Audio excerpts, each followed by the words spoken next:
Now, if you follow my farmhouse channel, you'll know that I have two Toyo laser kerosene heaters, a 73 and a 30.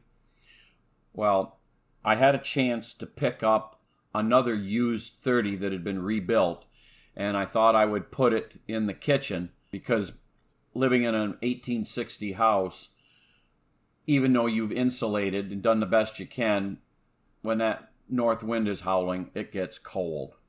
So I had a chance to pick up a laser 30 for about half price, and I decided I would do a complete video start to finish on how to install a Toyo laser heater because they all pretty much go together the same way. So the first thing you have to do is you have to drill a hole for the exhaust. So I picked a spot in the kitchen, and if you'll notice, we don't have baseboards yet, or the floor. Maybe this summer. We've been trying to find a floor we like. But anyway, we've got a hole through the inner wall of the kitchen, and here is what the hole looks like on the outside after we ran a pilot through and then cut both sides. Our walls are pretty much solid wood. There's no cavities. That's the way the house was built in 1860. So next, I had to get one of those plastic square boxes, I guess you call them, that goes in around the vinyl siding. To cut the hole in that box for the laser exhaust, I took the box and screwed it to a piece of 2x4. And then I started marking out the hole size. And then I took a hole saw and started cutting, and eventually I got through the box, as you can see. And then there is the box ready to be installed into the outer wall of the house. So I set the box against the wall and then took a pencil and marked around it so I know where to cut. And then I cut a hole and then carefully slid the box into place, and it ends up looking roughly like that. There's an inner and an outer to that plastic box, and once the inner part was set, then you take the outer part and snap it on. And with that done and the box secure, I can take the laser exhaust and I slid it through the wall and put a piece of tape just to hold it in position so that I could go outside and screw the outer part on. They look a lot better with those little plastic boxes than if you are just trying to make it work through a vinyl siding.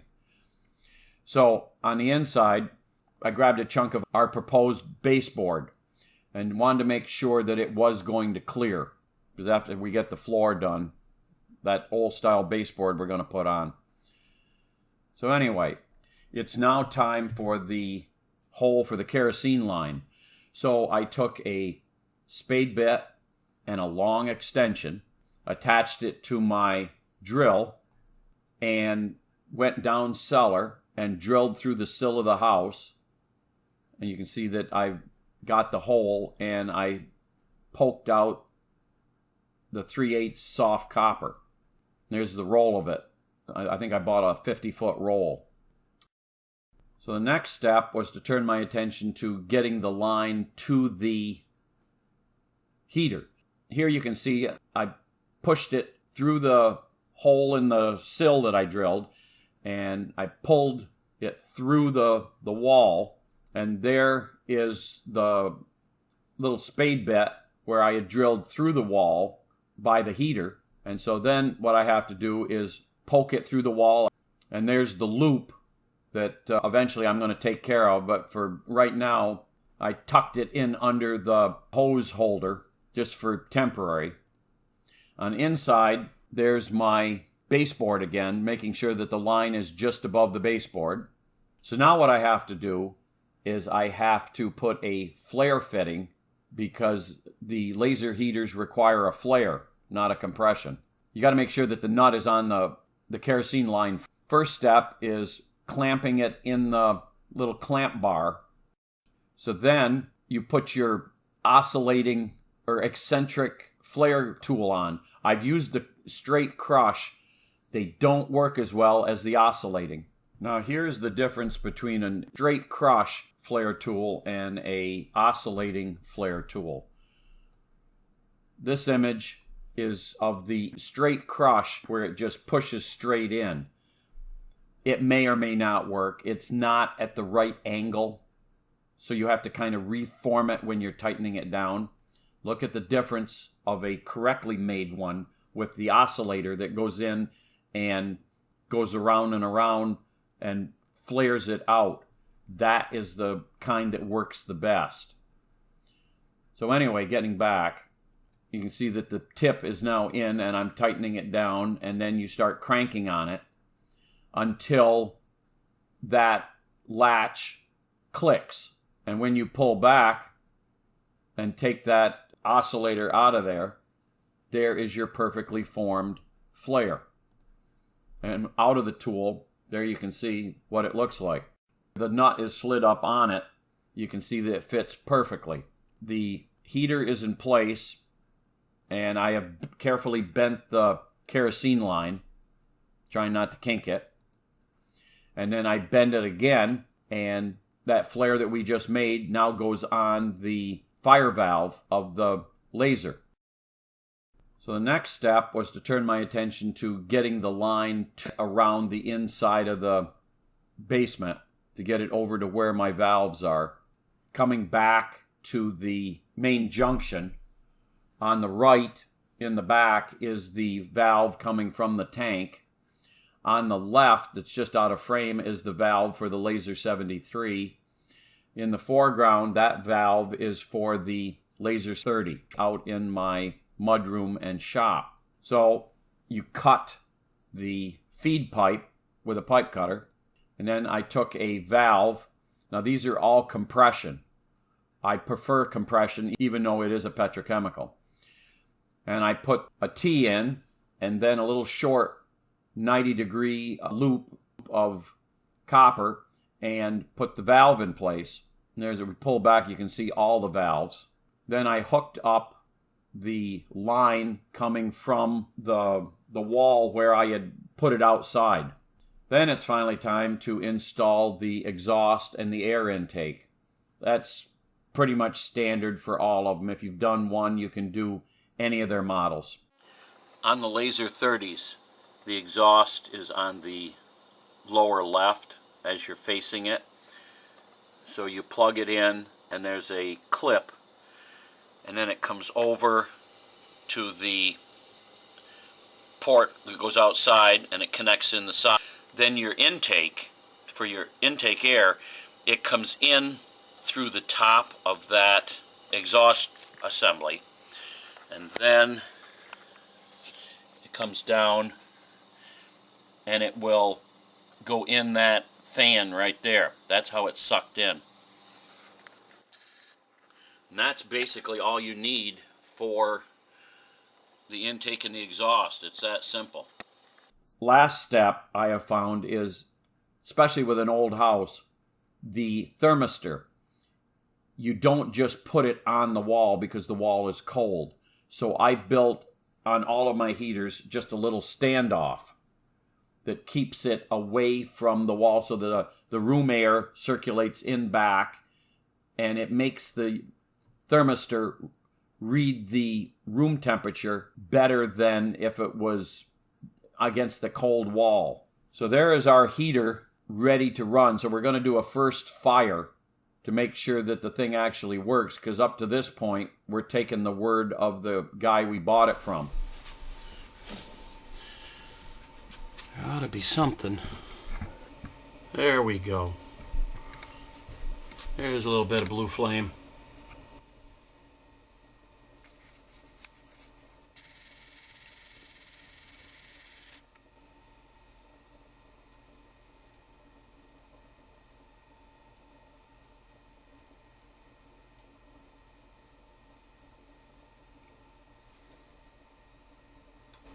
Fan should be starting soon, I would hope. The red light stopped blinking, so it's out of its startup sequence.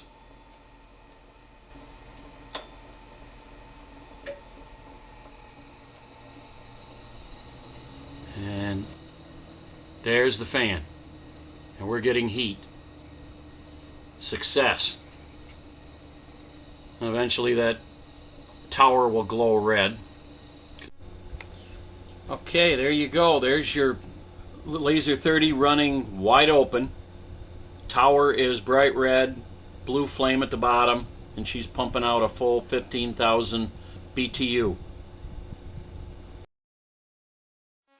Now, to finish off the exhaust for the laser heaters, you have to buy these two guards. They keep the bees out in the fall, because I had a unit that filled up with hornets, and it cost me, I think it was around $700-800 to have everything replaced because it overheated. So what you have to do is, on the laser heater, you got to cut the snout, bird snout, off the front of the exhaust. Then, this is from another heater too, this little piece right here in the center, that's got to be cut out, because this unit is going to slide over the exhaust, and then this piece gets snapped onto this with the included springs. Here you can see that I've taken my magic marker and I've gone around and made a hole, or made a mark so that I can make a hole. I'll use a Dremel and a cutoff wheel to cut that away, and then I'll go test fit it on the exhaust. There's my Dremel and a cutoff wheel, and I have cut that away.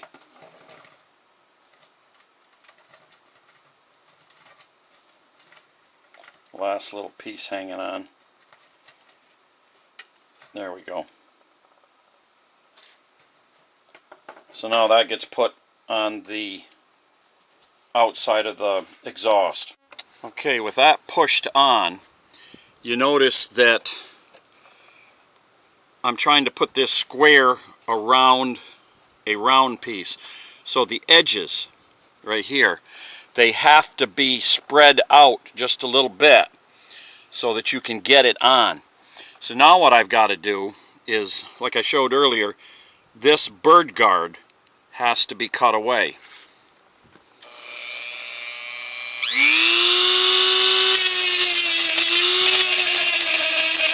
I can do it one-handed.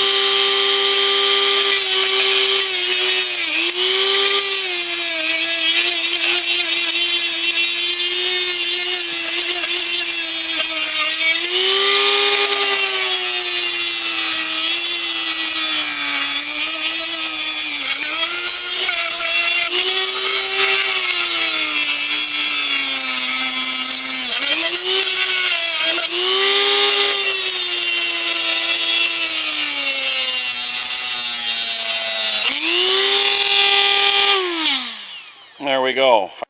And there you can see that I took that center bee guard, and using the springs and a needle nose plier, you hook it to one side, you hook it to the other, and when you pull back, now you have a bee guard that the bees can't get in.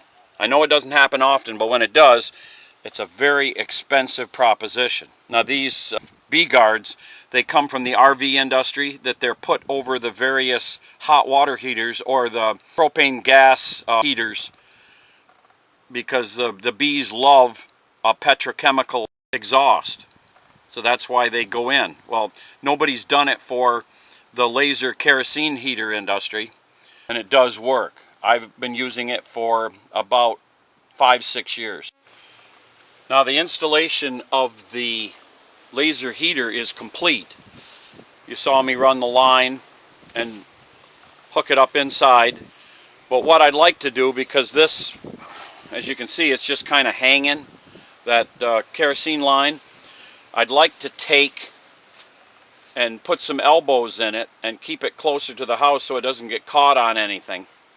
2 or 3 should do it. So I've got my 3 elbows right there, and I'm going to use compression and somebody's going to complain you don't use compression on a petrochemical. Well, if it's done right, it's faster and easier than using layer. So that's what I'm going to do. So there I've got the first cut as it comes out of the wall from down cellar. Next step is to slide the nut on the pipe. Then you put your sealing crush ring, and then this goes on and tighten it down, and there I've got my first elbow. But the secret to making the crush washers work is you put a little of this Teflon sealant. And once you get that, then you're going to put this on. I can do it one-handed.